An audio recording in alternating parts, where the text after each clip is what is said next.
नमस्कार। लक्ष्मण धारा education platform में आपका स्वागत है। मैं हूं लक्ष्मण चौधरी और जैसा कि आपको पता है अपन एनसीईआरटी की सीरीज चला रहे हैं, जिसके अंदर NCERT 7th class, NCERT 6th class, NCERT 8th class के सभी विषयों के बारे में चर्चा कर रहे हैं। और इन सभी विषयों की जानकारी आपको लक्ष्मण धारा एजुकेशन प्लेटफॉर्म के यूट्यूब चैनल के प्लेलिस्ट में मिलेगी। आप पहले सब्सक्राइब करें अपने चैनल को, फिर प्लेलिस्ट में जाएं और प्लेलिस्ट में जाओगे तो आपको NCERT 6th class, NCERT 7th class और एनसीईआरटी 8th क्लास के नाम से प्लेलिस्ट मिलेगी। उसके अंदर जो से भी अभी सबके अंदर अपने हिस्ट्री चल रही है, तो हिस्ट्री की क्लासें, और उसके बाद में पॉलिटिकल साइंस, और उसके बाद में अपना राजस्थान अध्ययन, और फिर ज्योग्राफी।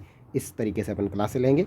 तो अभी अपन 8th क्लास की हिस्ट्री की बात कर रहे हैं। आज अपनी 8th क्लास की हिस्ट्री में पहली क्लास है, तो मैं यहाँ डायरेक्ट अपने जो एग्ज़ाम की दृष्टि से प्रश्न बनेंगे उन्हीं की चर्चा करूँगा। पूरी किताब की बात नहीं करूँगा। पूरी किताब तो मैंने मेरे जो लक्ष्य कोचिंग क्लासेज जो बालोतरा वाला चैनल है उसके ऊपर पूरी क्लास की डिटेल डाल रखी है। अगर आपको पूरी क्लास की डिटेल देखनी है तो आप यूट्यूब पे सर्च करें लक्ष्य क्लासेज बालोतरा, वहाँ पे आपको मिल जाएगी। अगर आपका कोई छोटा भाई 8th क्लास के अंदर पढ़ रहा है, उसको हिस्ट्री समझ में नहीं आई हुई है, तो आप कहिए वहाँ जाके देख सकता है। तो मैंने वहाँ पूरे अच्छे तरीके से डिटेल में पूरी किताब को समझाया हुआ है, जैसे अध्याय 1, अध्याय 2 ऐसे करके। ठीक है, तो चलिए शुरुआत करते हैं।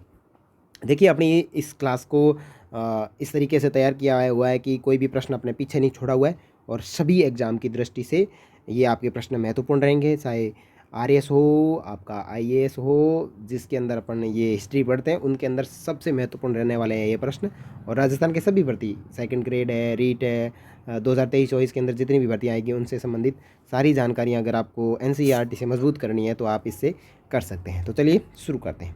देखो, हमारे अतीत, जैसे अपनी इस पुस्तक का जो नाम है वो हमारा अतीत है, तो मैंने सबसे पहले अतीत को ही समझाया है कि अतीत सबसे तात्पर्य बीते हुए समय से है, और अतीत को प्राय इतिहास सबसे समझा जा सकता है। ठीक है, और इतिहास के अंदर उन घटित घटनाओं का अध्ययन किया जाता है जो हमारे जीवन को प्रभावित करती है। देखो, इतिहास पढ़ रहे हैं तो इतिहास का मतलब होना, जो मतलब क्या है वो पता होना बहुत ज़रूरी है। ठीक है, उसके बाद है रॉबर्ट क्लाइव ने हिंदुस्तान के नक्शे तैयार करने का जो कार्य किस अंग्रेज अधिकारी को सौंपा था, तो वो था जेम्स रेनेल। यानी एक जेम्स रेनेल करके अंग्रेज अधिकारी था, उसको ये कार्य सौंपा था। ब्रिटिश सत्ता का प्रतीक कौन थी?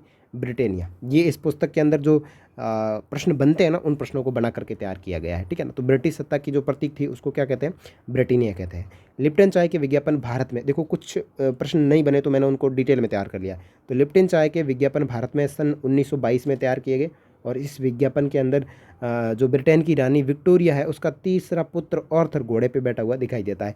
और ये जो चित्र हैं, ये चित्र लक्ष्य क्लासेज बालोतरा के इंस्टाग्राम पेज है उसके ऊपर डाले हुए, तो आप वहाँ पे भी मुझे फॉलो कर सकते थे। इन चित्रों को दिखाया गया तो आपके दिमाग में रिवाइज होते रहेंगे सवाल। ठीक है ना, तो लिप्टन चाय के जो विज्ञापन भारत में सन 1922 में तैयार किए गए थे, और इस विज्ञापन में ब्रिटेन की रानी विक्टोरिया का तीसरा पुत्र ऑर्थर घोड़े पे बैठा हुआ दिखाई देता है, जिसे ड्यूक ऑफ कन्नौज की पदवी दी गई, और इसका संबंध राजस्थान के फतेह सागर झील से स्थापित होता है। देखो दोस्तों, अगर अपन फतेह सागर झील पढ़ते हैं तो फतेह सागर झील के अंदर अपन देखते हैं कि फतेह सागर झील का दूसरा नाम ड्यूक ऑफ कन्नौज झील भी कहा जाता है। तो ये ड्यूक ऑफ कन्नौज यही है। ठीक है ना, ड्यूक ऑफ कन्नौज यही है। ठीक है ना, और ये विक्टोरिया का तीसरा पुत्र था जिसका नाम ऑर्थर था। ठीक है, भारत में ब्रिटिश शासनकाल का इतिहास का प्रारंभ प्रथम गवर्नर जनरल वॉरेन हेस्टिंग के शासनकाल से शुरू होता है, और आखिरी वॉइसराय लॉर्ड माउंटबेटन के साथ ही खत्म होता है। तो ये बहुत ही इंपॉर्टेंट प्रश्न है कि भारत में जो ब्रिटिश शासन का जो इतिहास है उसके प्रारंभ का काल क्या है, या प्रारंभ का जो प्रारंभ करता है वो कौन है?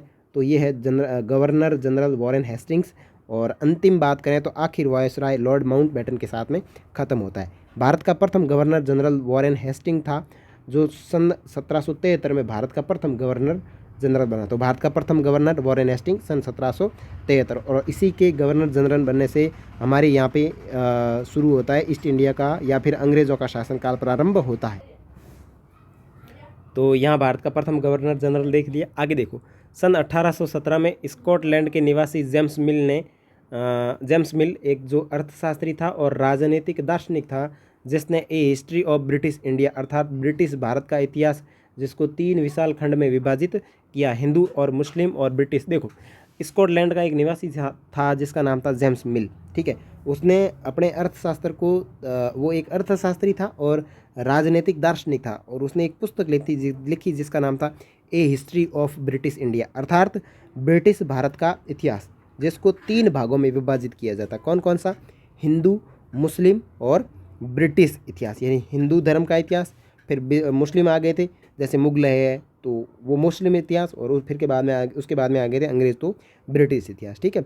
जेम्स की पुस्तक में उल्लेख मिलता है कि अंग्रेज़ों के आने से यहाँ हिंदू और मुसलमान तानाशाह, हाँ ठीक है, जेम्स मिल की पुस्तक में उल्लेख मिलता है कि अंग्रेज़ के आने से पहले यहाँ पे हिंदू और मुसलमान तानाशाह का राज चलता था और चारों ओर केवल धार्मिक बैर, जातिगत बंधनों और अंधविश्वास पर ही आपस में लड़ा करते थे। तो ये जब अंग्रेज़ भारत में आए थे उस समय यहाँ की स्थिति बता रहा है ये जेम्स मिल।